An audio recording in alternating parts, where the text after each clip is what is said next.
উনি বলছেন আল্লাহ রাব্বুল আলামিন ওই বান্দাকে জাহান্নামে দিতে লজ্জা পাবে যেই বান্দা যুবক বয়স থেকে ইবাদত করে। সুবহানাল্লাহ। আচ্ছা বলেন তো দেখি, এখানে যারা যুবক বসে আছেন বিশেষ করে আমার দিকে তাকান, আমার দাড়ি মনে হয় সাদা। কথা বলেন কি, আমার দাড়ি কি কালো? কালো কি বলেন বলেন? আমি কি মেডিসিন মেরে এসেছি? ও সাদা, আমার তো দাড়ি নেই। ও যাক, যার দাড়ি বেশি আছে তার দিকে তাকান। আমার দাড়ি কি দেখা যায়? যায় তো, মানে কিছু হলো আছে, যেটা একটা হুজুর নাকি।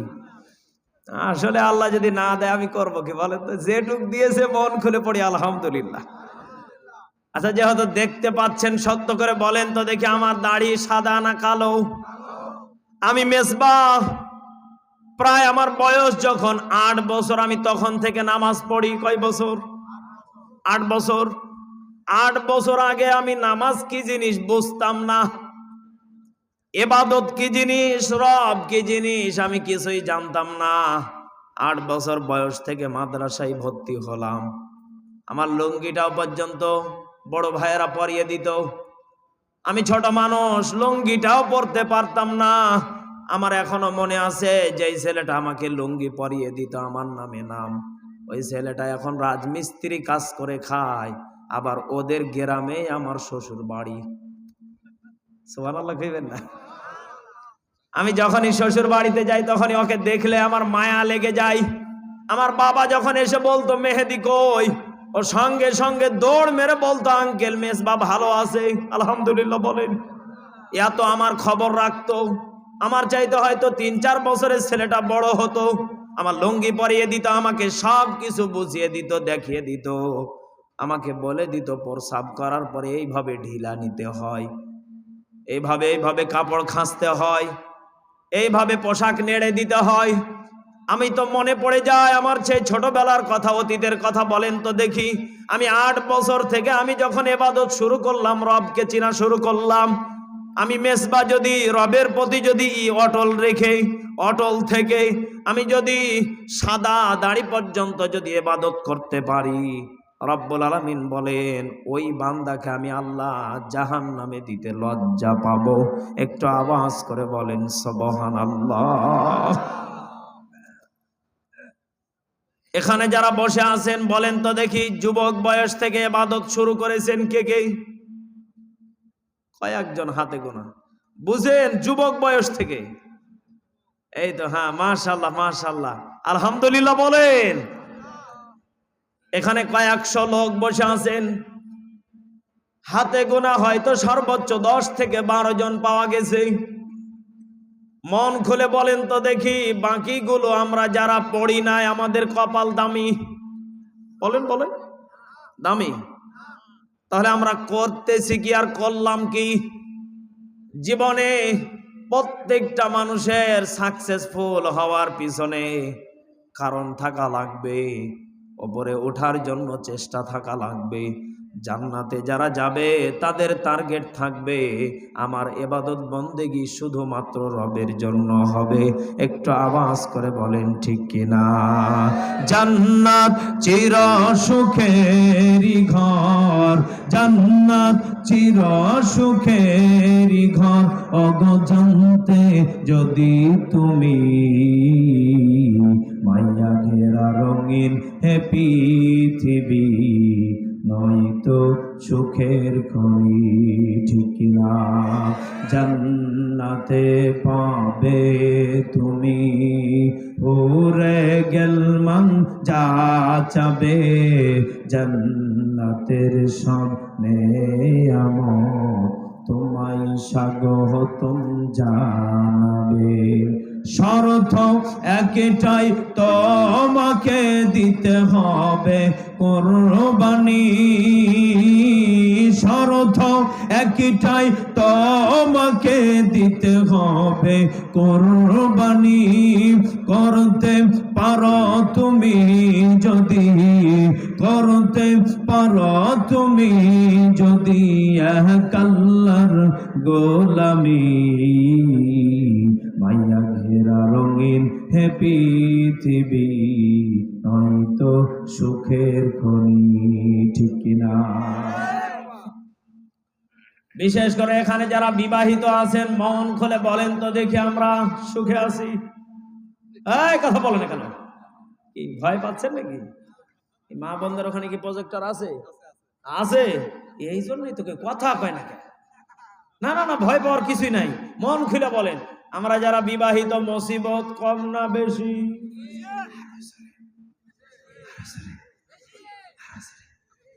কথা হয়, কথা হয় না। মুসিবত আছে, কথা কয়। আমি যতবার বিবাহের ব্যাখ্যা করেছি, বিবাহ বা বিপদ, কি কথা হয় না? বিবাহ মানে বিপদ, বা বাতে বাড়ানো, আর হতে হতে হলো, মানে যেই দিন থেকে বিবাহ করলাম ওই দিন থেকে বিপদ বাড়ালো। কতক্ষণ? ঠিক। তাহলে ভালো করে বোঝার চেষ্টা করেন। গতকাল থেকে সোশ্যাল মিডিয়াতে একটা ভিডিও তোলপাড়, ভাইরাল। একটা স্বামী 6টা মাসের জন্য চাকরিতে গিয়েছিলেন। হয়তো এই ভিডিও অলরেডি অনেকে দেখে ফেলেছে। কি কথা বলেন? ওই যে এই যুবক দেখেছে। আমি গতকালকে মাহফিল শেষ করে ফেসবুকে ঢোকার সাথে সাথে আমার সামনে বান্দা হাজির। মনে মনে চিন্তা করলাম 5 মিনিটের ভিডিও, অন্তত পক্ষে 2-1 মিনিট আগে শুনি কি বলে। পুরোটাই শুনলাম যে আগামীকাল ওয়াজে অন্তত পক্ষে এটা কাজে লাগবে। কথা বলবো কেন? কি বলবো তো বোঝার চেষ্টা করবেন। তাহলে আমরা যেই দিন থেকে বিবাহ করলাম বিপদ বাড়ানো হলো, সন্দেহ? আরো জোরে সন্দেহ? কলিজার টুকরা মুসলমান ভাইয়েরা, যুবক ভাইয়েরা, বৃদ্ধ বাবাজিরা, দাদা নানা বয়সী অনেকে আছেন, রাগ করিয়েন না। আপনাদের হয়তো জীবন শেষ, কিন্তু আগামীতে আপনার নাতিরা জীবন গড়বে। সতর্কতার বার্তা দরকার আছে না নেই? গতকালকে যে ভিডিওটা দেখে আমার সব থেকে বিবেকে নাড়া দিয়েছে। ছেলেটা 6টা মাসের জন্য কর্মজীবনে গিয়েছিলেন, অফিসে গিয়েছেন ডিউটি করার জন্য। 6 মাস পরে বাড়িতে আসবে। এ তো প্রবাস না, এ তো বিদেশও না, বাংলাদেশেই। আল্লাহর বান্দা পড়ালেখা শেষ করে চাকরিতে গিয়েছেন। 6টা মাস পরে বিবির কাছে ফিরে আসবেন। বিবির মা পর্যন্ত কত বড় বিয়াদব হলে এই কাজ করতে পারে? ওই মেয়েটার মা ছেলেদের সাথে কন্টাক্ট করতো, হিন্দু পর্যন্ত। নাউজুবিল্লাহ বলেন। ছেলেরা 1000 করে মেয়ের মায়ের বিকাশে মেরে দিত, রাত চুক্তি। নাউজুবিল্লাহ বলবেন না?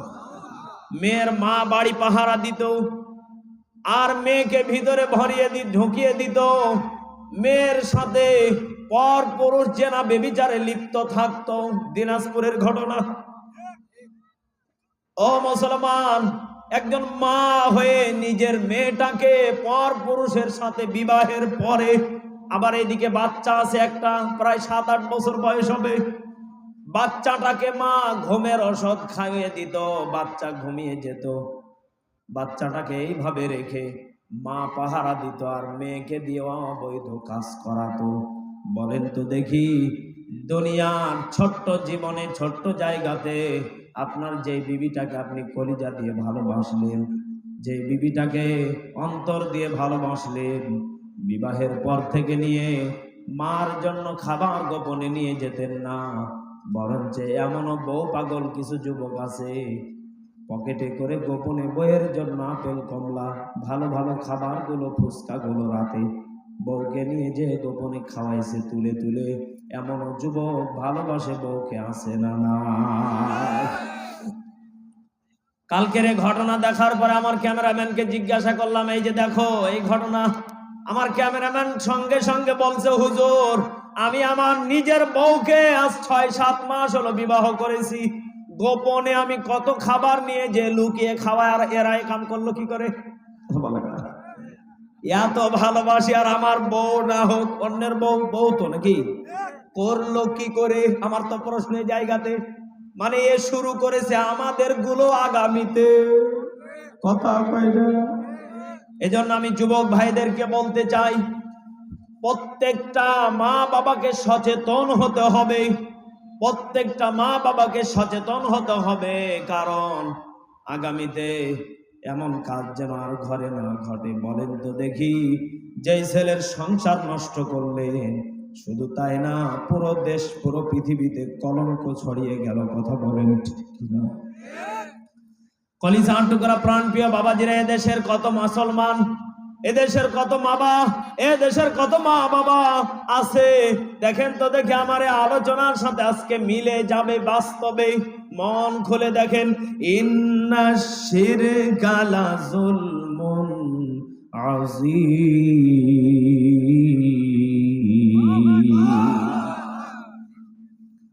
আমরা এখানে যারা বসে আছি কম বেশি আমরা জানি শিরিক মহা পাপ, এতে কোনো সন্দেহ। জেনা করা কি পাপ, শিরিক করা। এখানে যারা বসে আছেন মন খুলে বলেন তো দেখি, আপনার বিবি যদি এটা হতো, আপনার বিবি যদি এটা হতো, আপনি তাকে এই অবস্থায় যদি দেখতেন, আপনার বিবির সাথে অন্য পর পুরুষ শুয়ে আছে, ঘরে আছে, আপনি যদি সত্যিকারই যদি পুরুষ হতেন, আপনার বিবেকে নাড়া দিত এক কোপ। কথা বলেন, কয় কোপ? এ যুবক, কয় কোপ? কথা কয় না, কয় কোপ? কোপ মানে বুঝেন তো? বুঝেন? আপনারা কি কন? বাটাম ফাটা। ওরে আল্লাহ, এক কোপ। কয় কোপ? এক কোপে ওই রকম বইয়ের গোষ্ঠী। আমি বয়ান করে মজা পাচ্ছি না, সাউন্ড এম্বা করতেছি। এটা মাইক্রো দুইটা দেওয়া লাগে, একটা মাইক্রোতে কষ্ট হয়। মাইক্রোফোন ভালো হলে ওয়াশ করে ছাঁটবে তো ভালো। তাহলে বলেন তো দেখি, একটু ভালো করে বোঝার চেষ্টা করবেন। আপনি যদি পুরুষ হয়ে থাকেন, আপনার বিবির প্রতি আপনার রাগ হবে এক কোপে শেষ। এরকম বইয়ের দরকার? আরো জোরে বলেন, দরকার। আল্লাহ রাব্বুল আলামিন বলেন, ইন্না শিরকা লা যুলমুন আযীম।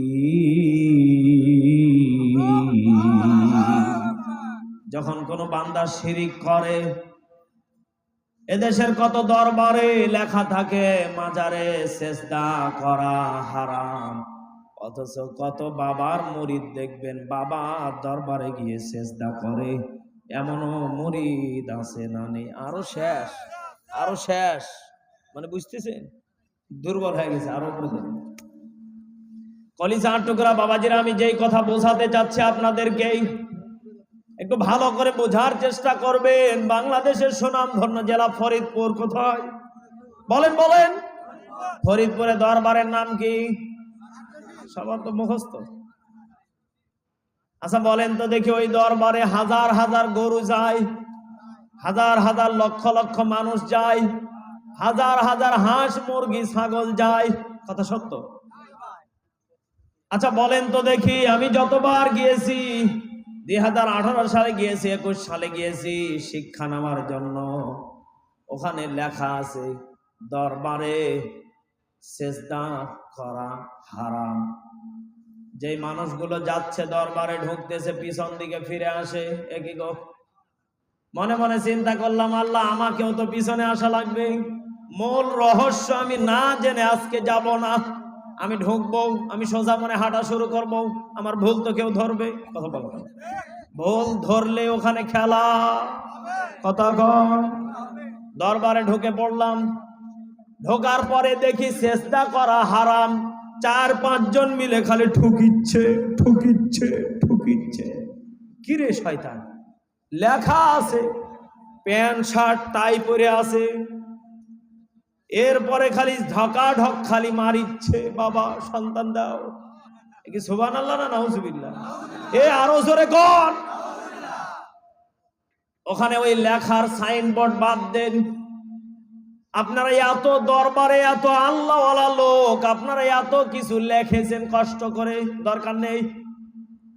ও যারা দান করে না তাদেরকে বলছে, এখানে দান না করলে জীবনের আশা পূরণ হবে না, দান না করলে আপনি মুসিবতে পড়বেন, দান করেন। দান করার জন্য কয়েকজন লোক রাখা আছে, আপনার কানে কানে গিয়ে বলবে দান করেন, দান করেন, দান করেন। মানে জোর করে আমাকে দান করার জন্য বারবার করে অনুমতি করা হচ্ছে। আমি মনে মনে চিন্তা করলাম, আল্লাহ যতবার দান করার জন্য বলা হলো, এখানে যারা সেজদা করতেছে হয়তো অনেকে জেনে অনেকে না জেনে সেজদা করতেছে। এখানে যদি দুইজন লোককে যদি লাঠি দিয়ে যদি দাঁড় করানো হতো, পাছার উপরে টাস টাস করে যদি দুইটা করে দেওয়া হতো, আমার তো মন বলে আর কিয়ামতের আগ পর্যন্ত কেউ কোনোদিন সেজদা দিত না। অথচ আমি ওই জায়গাতে যখন আমি গেলাম, আমাকে বারবার করে বলা হচ্ছে হুজুর দান করেন। আমি মনে মনে চিন্তা করলাম, এরা বলছে দান করলে নাকি বিপদ দূর হবে, বালা মুসিবত দূর হবে। বলেন তো দেখি, বালা মুসিবত দূর করতে পারেন তিনি কে? আরো জোরে বিসমিল্লাহ বলে পকেটে হাত ভরলাম। হাত ভরার পরে এদিক ওদিক তাকিয়ে মিশায় হাত ছেড়ে দিলাম। কথা, কারণ এখন আসি মুসিবতে, পার হওয়া তো লাগবে নাকি। মিশায় হাত ভরলাম, আল্লাহ কইলাম আল্লাহ তুমি দেখতেছো, মাফ করে দিও। ধোকা দিলাম পীরকে, কথা কেন, মুরিদকে ধোকা দিলাম। বিসমিল্লাহ বলে পকেটে হাত ভরে সুন্দর করে ছেড়ে দিলাম, হাঁটা শুরু করলাম। যখনই আমি হাঁটা শুরু করেছি, সামনের দিকে মুখ করে পীর বাবার দিকে পাছা করে, একজন মুরিদ আমাকে ধরে বলছে, হুজুর হুজুর হুজুর হুজুর করলেন কি আপনি? আস্তাগফিরুল্লাহ, আপনি এখনই কালেমা পড়ে আবার মুসলমান হন। নাউযুবিল্লাহ, জোরে বলো, আরো জোরে। আমি কইলাম আমার অপরাধ কি? কয় আপনি পীর বাবাকে পাছা দেখাইছেন কোন কারণে? সবাই কিভাবে হেঁটে যাচ্ছে আপনি কি দেখেন না? আপনি হুজুর মানুষ হয়ে কি করে কাম করলেন? আমি বললাম ভাই, নবীর রওজা মোবারকের চাইতে কি আপনার পীর বাবার দরবার বেশি দামি? হুজুর তর্ক করার টাইম নেই, আমার ডিউটি মানা লাগবেই। আমি বললাম ভাই আমি পারবো না, আপনি করবেন কি? বলে হুজুর ঘাতটান আমি করলে তো কিছু করা যাবে না, আপনি যেভাবে মন চাই চলে যান, কিন্তু পরবর্তীতে আর এভাবে আসবেন না, মাফ করে দিলাম। আচ্ছা জবান খুলে বলেন তো দেখি, আল্লাহ বললেন ইন্না শিরকা লা যুলমুন আযীম। ভালো করে বুঝবেন, মনোযোগ আছে তো আপনাদের? আমি কি পয়েন্টে কি কথা বলতে চাচ্ছি বুঝেন, বুঝতেছেন? আপনার বিবির ঘরে ঢোকে আপনি দেখলেন আপনার বিবির সাথে অন্য পুরুষ, আপনি রেগে গেলেন, আপনি এক কোপ দিয়ে তাকে কেটে ফেললেন, আপনি তাকে মেরে ফেললেন। বলেন তো দেখি আমাদেরকে সৃষ্টি করেছেন তিনি কে? আমাদের প্রতি দয়া করে মায়া করে ভালোবেসে আমাদেরকে পাঠালেন কে?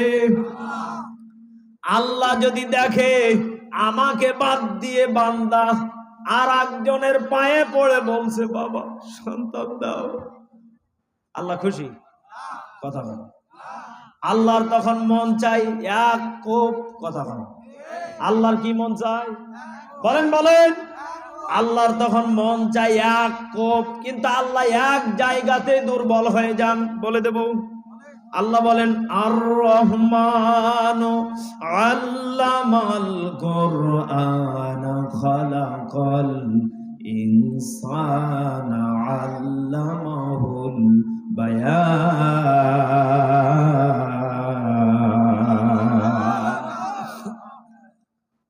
আল্লাহ বলেন আমার কিন্তু একটা নাম আছে, গোপনীয় নাম, কি বলেন তো দেখি? রহমান। কি বলেন বলেন? আল্লাহ কিন্তু রহমান নামটা কিন্তু জিনদের ক্ষেত্রে ব্যবহার করেন নাই। আল্লাহ কিন্তু রহমান শব্দটা ব্যবহার করেছেন কোরআন নাজিলের, কথা বলেন। আল্লাহ কিন্তু রহমান শব্দটার ব্যাপারে বোঝাতে চাচ্ছেন আমি কঠিন না, অশেষ দয়ালু। সুবহানাল্লাহ বলেন। অশেষ দয়ালুর ভান্ডার তিনি কে? আরো জোরে বলেন তিনি কে? আল্লাহ বলেন আমি যদি দয়ালুর ভান্ডার না হতাম, ও বান্দা আমাকে বাদ দিয়ে অন্যকে সেজদা দেওয়ার সাথে সাথে কাল্লা ফেসে ধরতাম। এখানে যারা বিড়ি খোর বসে আছেন এরা মনে হয় আল্লাহর পক্ষের লোক, এ কথা কন না কে? এখানে যারা সুদখোর বসে আছেন আল্লাহর পক্ষে, ঘুষখোর জেনা বেবিচার যারা করে আল্লাহর পক্ষে, আল্লাহর বন্ধু না দুশমন? আরো জোরে। আল্লাহ বলছেন আমি যদি রহমানের পরিচয় না দিতাম বান্দা, তাহলে তোমাদেরকে সেকেন্ডে সেকেন্ডে মৃত্যু দেওয়ার ক্ষমতা আমি রাখতাম। কথা বলে ও মুসলমান, তাহলে জবান খুলে বলেন তো দেখি, আমাদের প্রতি রহমত বরকত দিয়ে আমাদেরকে রেখেছেন, তিনি কে? আরো জোরে জবান খুলে বলেন, তিনি কে? তুমি রহমান, তুমি মেহেরবান, অন্ধ গাহে না শুধু তোমারি গুণ